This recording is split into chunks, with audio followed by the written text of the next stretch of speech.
Hey guys, magandang gabi. Kamusta po kayo, Kaliyot Tarigad? So, pasensya na guys no, sa mga naghahanap po ng ating daily updates. So, nitong mga nakaraang araw ay hindi natin kinakaya ang antok. Grabe nga naman talaga. So, kanina, umaga trinay ko, kaya yung vlog ko ngayong gabi, kita nyo naman yung intro ko, magandarang umaga pa din.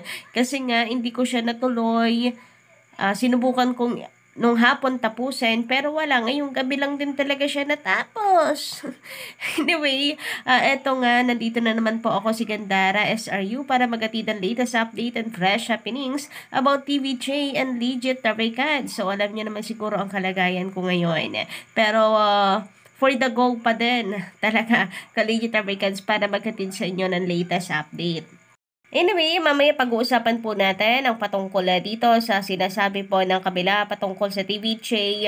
Sa laban po natin, Kaligit Africans, meron silang pagbabanta na kung saan hindi tapos ang laban at mapapahiya lamang daw po tayo sa huli. Kasi hindi pa raw po tapos ang laban. Akala daw po natin panalo na tayo or panalo na ang TVJ. Pero ang TVJ po nakakatuwa naman at meron po silang post na kung saan sinasabi na wag na po tayong matakot. Nagpayroon po silang pagbinigay na assurance sa atin. So wala daw po tayong dapat na ikatakot. And palaban ang TVJ guys. So alamin po natin yan mamaya. But before that, sabi po dito ng ating isang commenter, no offense, kung sakaling kung successful ang TV5 at ABS-CBN collaboration, why buttered making ties with RPN9?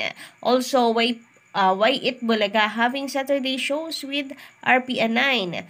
ABS-CBN is producer of teleserye, variety show, and sitcoms. They need TV networks to show on what they produced. I think CNN closures is not TVJ concern. CNN is under list with RPN9.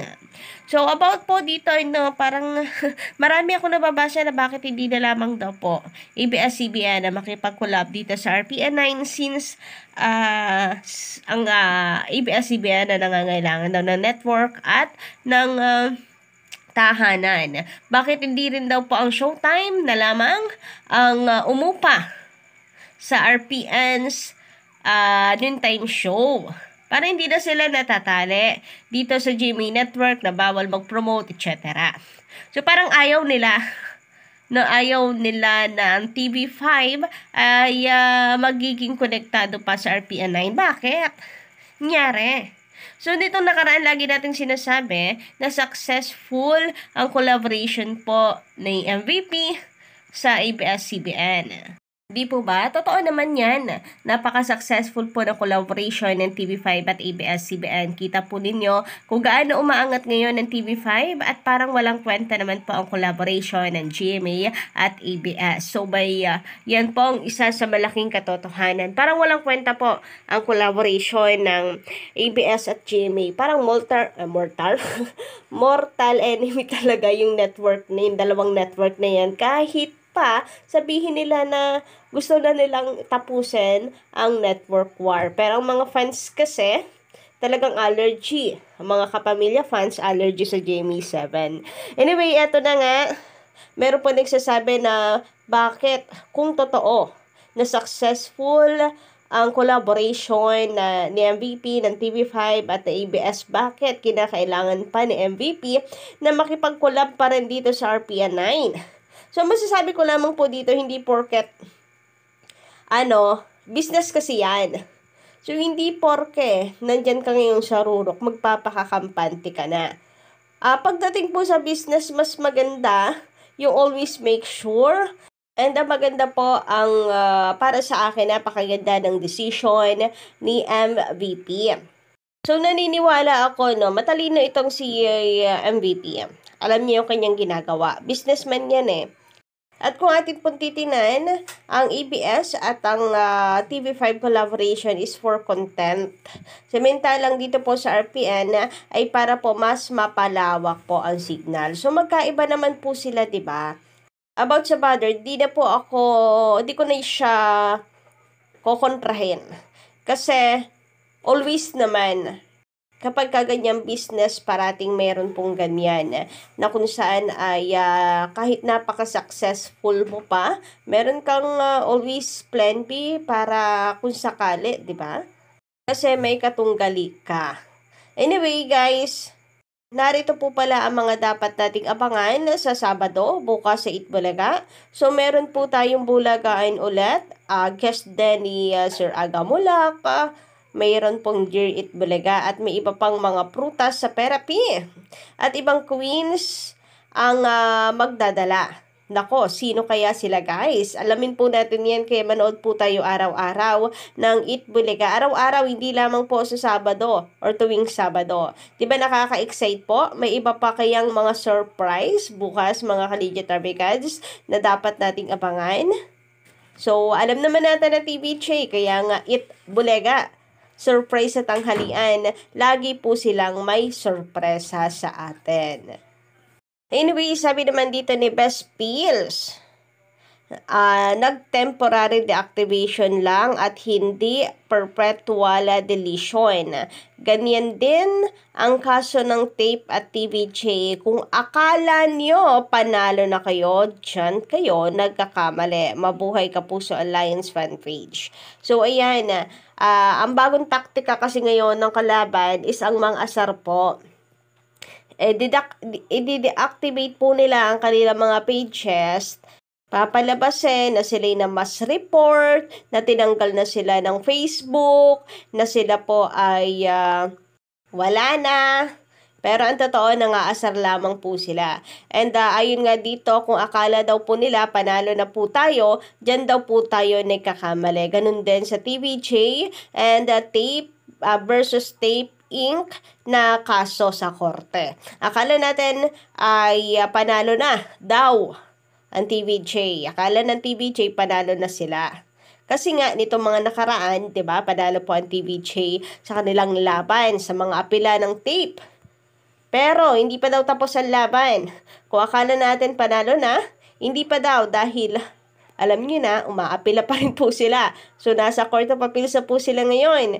And balita ko, mukhang binasura po yan ng Court of Appeals.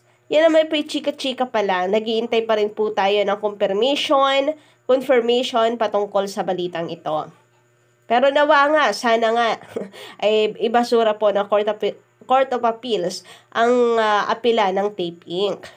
So, still, kanila pong mahigpit ang kanila pong kapet dito sa Itbulaga. Kahit bawal na po nila itong gamitin, talagang ipaglalaban at ipaglalaban pa rin po nila ito. At may pananakot pa na kung saan hindi pa tapos ang laban. Dahil kung akala natin panalo na tayo, hindi pa raw. Samantala, sabi naman dito ng Itbulaga TVJ, ang official account po ng TVJ, huwag kayo matakot, kami pa rin to. Yung legit, marami po kasi talaga ang naguluhan na parang akala nila mali po yung na-follow nila. Pero nagpalit lamang po sila at ginawa na pong Itbulaga TVJ. Para isampal po ang katotohanan na ito sa kalaban na sila po ang Itbulaga. O, diba, nakikipagsabayan at palaban po ang TVJ. Talagang inilagay na po nila sa kanilang mga social media accounts, Itbulaga TVJ. So, hindi lang Itbulaga, dinugsungan pa nila ng TVJ, minarkahan na nila ito na sa kanila ang Itbulaga. Kaya guys, wag po tayong matakot dahil sila ang legit. So, ganun din sa kanilang YouTube account, guys. So, ayan, Itbulaga TVJ. Nakakatawa, di ba? Na talagang ngipin sa ngipin na po ang labanan.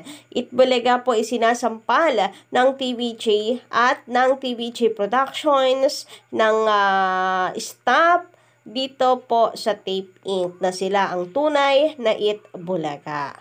Samantala, sabi dito ni Sir Loreto Castro, may madidiscover na naman na magaling na composer, singer ang TVJ.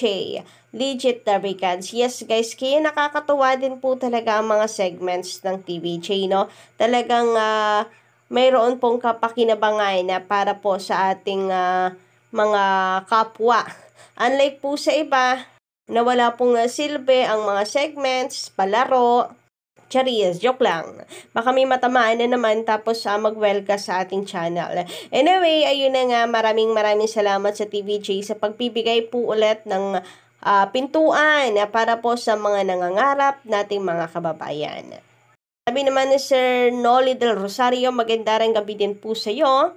Well, established na kasi ang Itbulaga. May ugat na kaya hindi mapapataob ng kahit sino. Kaya nga po, established na ang Itbulaga. Kaya ganun na lamang din po kung paano po ito agawin at ipaglaban din ng Tape Inc. So, aminado nga rin po ang kanilang mga fans na bumaba ang kanilang views mula nung nawala ang Itbulaga sa kanila. Para daw kasi silang nagsimula ulit sa zero.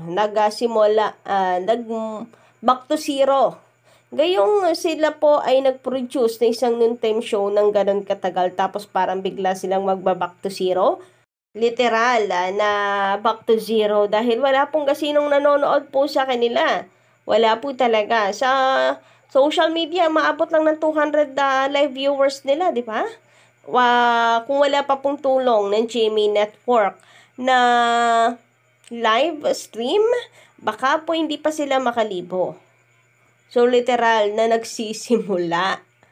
Kaya, patuloy na hinahabol ng Tape Inc. ang titulong Itbulaga. Kasi aminado sila na mula po nung nawala ang Itbulaga sa kanila, bumagsak po talaga ang kanilang ratings at views din online. Kaunti na nga lang sa online, bumagsak pa.